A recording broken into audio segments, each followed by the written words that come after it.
Bonjour à tous et à toutes, bienvenue dans ce nouvel épisode du Maître Psychédélique. Dans cette vidéo, une deuxième d'une série de 3, je continue ma réflexion à propos de la métaprogrammation. Donc, puisque ça vous intéresse, demeurez à l'écoute.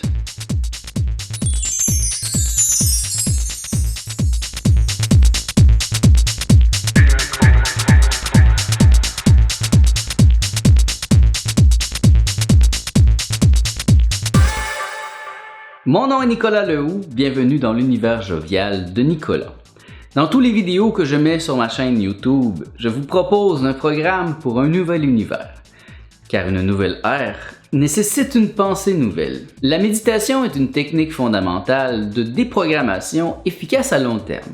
Mais la patience et la discipline sont requises pour s'y consacrer sérieusement et voir apparaître des résultats tangibles. Cette technique spirituelle est efficace dans le sens où l'on progresse méthodiquement, mais où l'on ne recule pas. Tandis que les psychédéliques, au contraire, donnent accès très rapidement à des états mystiques et transpersonnels, puis se résorbent de la même façon.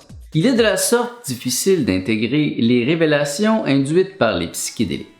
À moins de connaître les codes pour déchiffrer ce type d'expérience, ou bien de connaître un maître spirituel qui est prêt à nous éclairer. Les psychédéliques peuvent même court-circuiter les étapes qui mènent à l'illumination et nous projeter directement dans la lumière blanche en désactivant le mental et les programmes de base qui nous tiennent fermement ancrés au niveau physique et rationnel. Mais si l'on peut atteindre cet état non-duel lors d'une cérémonie psychédélique, on peut aussi l'oublier peu après, faute de référence. C'est pourquoi il est important de pratiquer et d'étudier la méditation afin d'avoir des points de référence, de bien comprendre ce qui se passe et de l'intégrer dans notre processus de reprogrammation volontaire.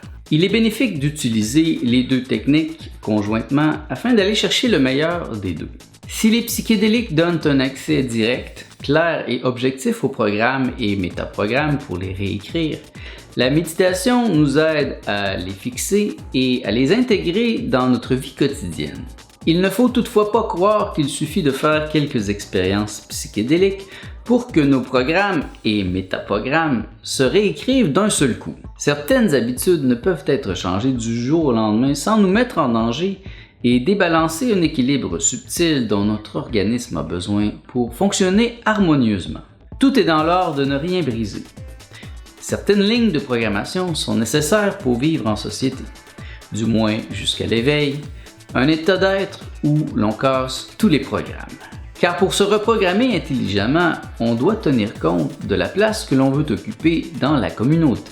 Il faut être actif, créatif et avoir une volonté à toute épreuve pour arriver à penser par soi-même.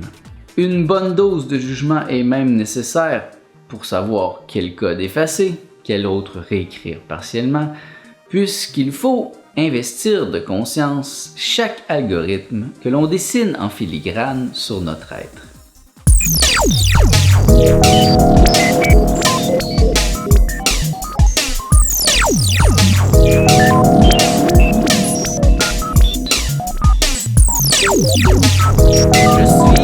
Je suis le maître psychédélique. Je ne passerai pas inaperçu encore bien longtemps.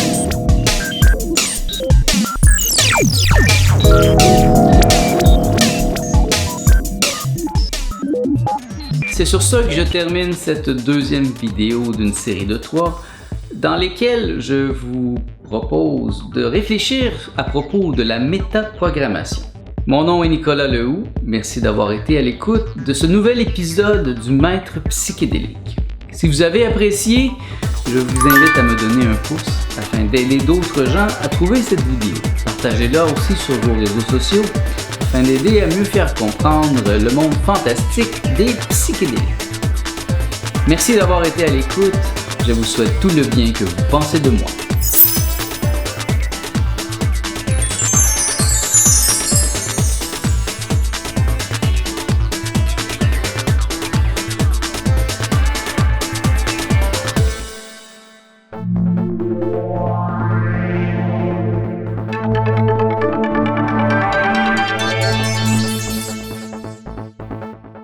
Thank you.